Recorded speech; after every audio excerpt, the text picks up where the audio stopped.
देश में सीएए कानून लागू हो गया है। मोदी सरकार ने नोटिफिकेशन जारी कर इसकी जानकारी दी। नागरिकता संशोधन कानून के तहत 2014 से पहले भारत में आए गैर मुस्लिम अल्पसंख्यकों को नागरिकता मिलेगी।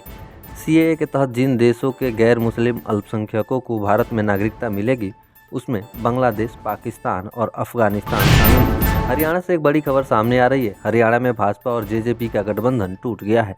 सीएम मनोहर लाल खट्टर ने इस्तीफा दे दिया है। एमएलए गोपाल कांडा का भी बयान सामने आया है। उन्होंने कहा है कि गठबंधन तकरीबन टूट गया है। लोकसभा चुनाव में 10 की 10 सीटें भाजपा जीतेगी। इस बीच सूत्रों के अनुसार अर्जुन मुंडा तरुण चुग पर्यवेक्षक के तौर पर चंडीगढ़ जा रहे हैं। गृह मंत्रालय ने देर शाम एक नोटिस जारी कर सीएए को पूरे देश में लागू कर दिया है। इसके बाद बसपा प्रमुख मायावती ने कहा कि केंद्र सरकार द्वारा नागरिकता संशोधन को अब चुनाव से ठीक पहले लागू करने के बजाय इसको लेकर देश के लोगों में जो संदेह, असमंजस, आशंकाएं हैं उन्हें पूरी तरह से दूर करने के बाद ही इसे लागू किया जाना बेहतर होगा। सूत्रों के मुताबिक कांग्रेस की केंद्रीय चुनाव समिति की दूसरी बैठक के दौरान अशोक गहलोत, कमलनाथ, दिग्विजय सिंह और हरीश रावत जैसे वरिष्ठ कांग्रेस नेताओं के नाम पर चर्चा नहीं की गई।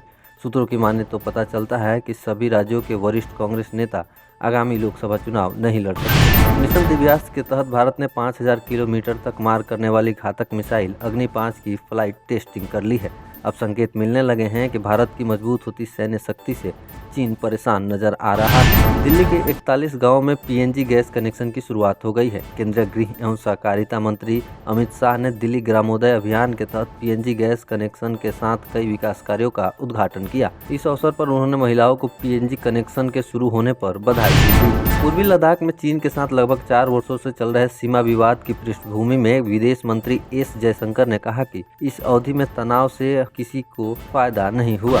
धर्मपुरी में एक कार्यक्रम को संबोधित करते हुए स्टालिन ने कहा कि केंद्र राज्यों के साथ समान व्यवहार नहीं कर रहा है, जबकि हमारी द्रविड़ सरकार हमेशा आपके लिए काम कर रही है। स्टालिन ने कहा कि हम सभी जिलों को एक समान मानते हैं, लेकिन क्या भाजपा के नेतृत्व वाली केंद्र सरकार सभी राज्यों को एक समान रूप से देखती है?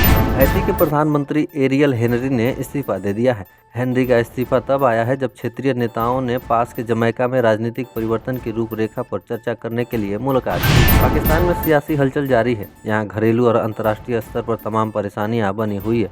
इनसे निपटने के लिए अब नई सरकार ने कमर कस ली है।